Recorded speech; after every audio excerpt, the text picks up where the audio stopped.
அனைவருக்கும் வணக்கம். நான் நந்தினி.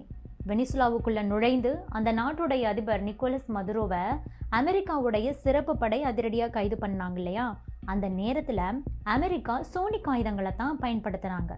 அதனால வெனிசுலா படை வீரர்கள் ரத்த வாந்தி எடுத்திருக்காங்க. மூக்கிலிருந்து ரத்தம் வழிஞ்சிருக்கு. இதனால அவங்க நிலை குலைஞ்சு போயிட்டாங்க. அமெரிக்கா பயன்படுத்தின அந்த சோனிக் ஆயுதம்னா என்ன, அது எவ்வளவு ஆபத்தானது அப்படிங்கிறத பற்றி நாம் இப்போ விரிவாக பார்க்கலாம். அமெரிக்காவுக்கும் வெனிசுலாவுக்கும் இடையில மோதல் இருந்தது.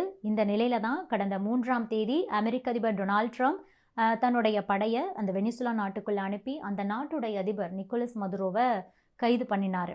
ஆப்ரேஷன் அப்சல்யூட் ரிசால்வ் அப்படிங்கிற பெயரில் இந்த ஆப்ரேஷனை அமெரிக்கா செய்து முடிச்சது. அமெரிக்கா இந்த ஆப்ரேஷனுக்காக ஒரு புதிய வகை வெப்பனை பயன்படுத்தியிருக்காங்க. அதை தான் சோனிக் வெப்பன் அப்படின்னு சொல்கிறாங்க. இது பற்றி அதை அனுபவித்த வெனிசுலா பாதுகாப்பு படையை சேர்ந்த ஒரு வீரரே அவருடைய கருத்தை சொல்லியிருக்காரு. அவர் என்ன சொல்கிறாருன்னு பாருங்க. அமெரிக்க படைகள் நுழைஞ்சதை நாங்கள் தெரிஞ்சுக்கிட்டோம். ஆனால் திடீர்னு அவங்க எங்களுடைய ரேடார் அமைப்புகள் எல்லாம் செயலிழக்க வச்சுட்டாங்க. மொத்தமாக அது முடங்கிடுச்சு. அதுக்குள்ளே எங்களுடைய மேல் பகுதியில் ட்ரோன்கள் அதிக அளவில் பறக்க ஆரம்பிச்சிருச்சு. உண்மையில் என்ன பண்ணணும் அப்படிங்கிறதே அந்த நேரத்தில் எங்களுக்கு தெரியல. ஏன்னா அவங்க தொழில்நுட்ப ரீதியாக ரொம்ப பலமாக இருக்காங்க. நாங்கள் இதற்கு முன்பாக சந்தித்த எதிரிகள் மாதிரி அவங்க இல்லை. அனைத்து தொழில்நுட்பங்களிலுமே அவங்க சிறந்து விளங்குறாங்க. நாங்கள் 100க்கும் அதிகமான வீரர்கள் இருந்தோம். ஆனாலும் கூட ஒன்றுமே எங்களால் அந்த நேரத்தில் செய்ய முடியல. ஏன்னா அவங்க ரொம்ப துல்லியமாகவும் வேகமாகவும் துப்பாக்கி சூடு நடத்தினாங்க. அமெரிக்காவோட ஒவ்வொரு வீரரும் ஒரு நிமிடத்துக்கு 300 ரவுண்ட்ஸை சுடுறாங்க அப்படிங்கிற மாதிரி தான் நாங்கள் உணர்ந்தோம். ஒரு கட்டத்தில் அவங்க வேற ஏதோ ஒரு எக்யூப்மெண்ட்டை பயன்படுத்தினாங்க. அதை எப்படி விளக்குறது அப்படின்னு தெரியல. அந்த எக்யூப்மெண்ட்ல இருந்து ரொம்ப ஷார்ப்பான சவுண்ட் வேவ்ஸ் வந்துக்கிட்டே இருந்தது. அது எங்களை அப்படியே நிலைக்குலைய வைத்ததா. என்னுடைய தலை அப்படியே வெடிக்கிற மாதிரி நான் ஃபீல் பண்ணேன். ஒரு கட்டத்தில் அவங்க வேற ஒரு எக்யூப்மெண்ட்டை பயன்படுத்தினாங்க. அதையும் எப்படி எக்ஸ்பிளைன் பண்ணுறதுன்னு தெரியலையா அவருக்கு. அந்த சாதனத்திலிருந்து அந்த ஷார்ப்பான சவுண்ட் வேவ்ஸ் வந்துச்சு இல்லையா, அது அவங்கள நிலைக்குலைய வச்சிருக்கு. அவங்களுடைய தலை வெடிக்கிற மாதிரி இருந்ததா அவர் சொல்லியிருக்காரு. அது மட்டும் இல்லாமல் அவங்க உடல் அளவில் ஒரு மிகப்பெரிய பாதிப்பை சந்தித்ததாகவும் சொல்கிறாரு. மூக்கிலிருந்து ரத்தம் வடிய தொடங்கியிருக்கு. சில வீரர்கள் ரத்த வாந்தியும் எடுத்திருக்காங்க. அப்படியே நிலை குலைந்து போயிட்டாங்களாம். அடுத்தடுத்து தரையில் அப்படியே மயங்கி விழுந்திருக்காங்க. அவங்களால நகரவே முடியல. அது சவுண்ட் வேவ்ஸை பயன்படுத்தக்கூடிய ஒரு ஆயுதம் போல தான் தெரியுது. அதன் காரணமாக எங்களால் எந்திரிக்கவே முடியலை அப்படிங்கிறத விவரிச்சிருக்காரு வெனிசுலாவுடைய பாதுகாப்பு படையைச் சேர்ந்த வீரர்.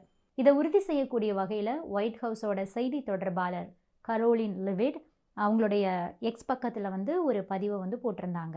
அதாவது மைக் நெட்டர் அப்படிங்கிற வெனிசுலா பாதுகாப்பு படை வீரரோட இன்டர்வியூவை தன்னுடைய எக்ஸ் பக்கத்தில் பதிவிட்டிருந்தாங்க.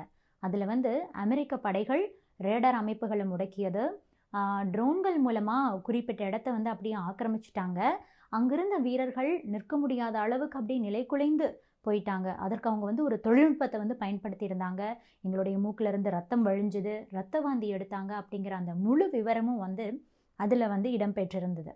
இந்த பதிவுக்கு கரோலின் லிவிட் என்ன சொல்லியிருந்தாங்கன்னா, நீங்கள் செய்கிறத, அதாவது அமெரிக்காவுக்கு எதிராக பண்ணுறதை நிறுத்திட்டு அதை படிங்க அப்படின்னு சொல்லியிருந்தாங்க. இதன் மூலமாகவே அந்த வீரர் சொன்னது உண்மை அப்படிங்கிறது ப்ரூவ் ஆகி இருக்கு. ஆனால் கரோலின் சோனிக் வெப்பன் அப்படிங்கிற வார்த்தையை பயன்படுத்தவே இல்லை. இந்த சோனிக் வெப்பனில் பார்த்தீங்கன்னா 2 வகைகள் இருக்குது. ஒன்று ஹை இன்டென்சிட்டி சோனிக் வெப்பன்ஸ். இந்த ஆயுதம் அப்படிங்கிறது போராட்டக்காரர்களை கலைக்க பயன்படுத்தப்படக்கூடிய ஒரு ஆயுதம். இந்த ஆயுதத்திலிருந்து அதிகமான அதிர்வெண்ணில் சத்தம் அப்படியே வெளியாகும். இதனால் போராட்டக்காரர்களுடைய காதில் பிரச்சனை ஏற்படுறதுக்கு வாய்ப்பு இருக்கு. 2வது ஆயுதம் இன்ஃப்ராசோனிக் அல்லது very low frequency sonic weapon அப்படின்னு சொல்லுவாங்க. இது பார்த்திங்கன்னா உடலிலே பாதிப்புகளை ஏற்படுத்தும். எதிரி படைகளை இந்த ஆயுதத்தை கொண்டு நிலைக்குலைய வைக்க முடியும். இன்ஃப்ராசோனிக் ஆயுதத்திலிருந்து இந்த அதிர்வெண் குறைந்த ஃப்ரீக்வன்சி குறைந்த சவுண்ட் எழுப்பப்படும். இது உடலில் பாதிப்புகளை ஏற்படுத்துது. உடலில் அதிர்வுகளை ஏற்படுத்தி உள்ளுறுப்பையே சிதைச்சிருமா. இதனால தான் மூக்கிலிருந்து ரத்தம் வருவது, ரத்த வாந்தி எடுக்கிற மாதிரி பிரச்சனைகளை எல்லாம் வீரர்கள் எதிர்கொண்டு இருக்காங்க, மயங்கியும் விழுந்திருக்காங்க. இதில் 2வது வகையான இன்ஃப்ராசோனிக் வகை ஆயுதத்தை தான் வெனிசுலா அதிபர் நிக்கோலஸ் மதுரோவை கைது பண்ணுறதுக்கு அமெரிக்கா பயன்படுத்தி இருக்கலாம் அப்படிங்கிற ஒரு தகவல் தற்போது வெளியாகி இருக்கு.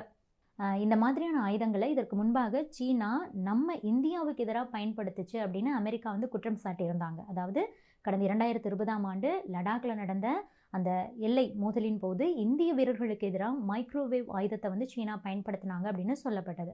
நம்ம நாடு என்ன சொல்லியிருந்தாங்கன்னா, கிழக்கு லடாக்கில் மைக்ரோவேவ் ஆயுதங்களை வந்து சீனா பயன்படுத்தியதா மீடியாக்களில் வெளியான ஆர்டிகல்ஸ் வந்து அடிப்படை ஆதாரம் இல்லாதது, அந்த செய்திகள் வந்து பொய்யானது, அப்படி எந்த ஒரு சம்பவமும் நடக்கலை அப்படின்னு நம்ம நாடு சார்பில் சொல்லப்பட்டிருந்தது.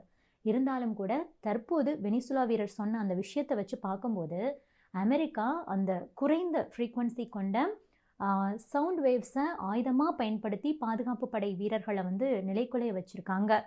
அமெரிக்க அதிபர் நிக்கோலஸ் மதுரோவை அப்படி தான் டார்கெட் பண்ணி வெளியே கொண்டுட்டு வந்திருக்காங்க. இருந்தாலும் இதை பற்றி அமெரிக்கா இன்னும் அதிகாரப்பூர்வமாக எந்த ஒரு கருத்தையுமே தெரிவிக்கலை. அமெரிக்காவோட இந்த செயல்பாடு பார்த்திங்கன்னா உலகம் முழுவதும் ஒரு மிகப்பெரிய கவனத்தை பெற்றிருக்கு. புதிய இராணுவ தொழில்நுட்பங்கள் பற்றின ஒரு மிகப்பெரிய கவலையவே வந்து ஏற்படுத்தி இருக்கு அப்படின்னே சொல்லலாம். இது பற்றி நீங்க என்ன நினைக்கிறீங்க? உங்களுடைய கருத்துக்களையும் பதிவு பண்ணுங்க. Subscribe to One India and never miss an update.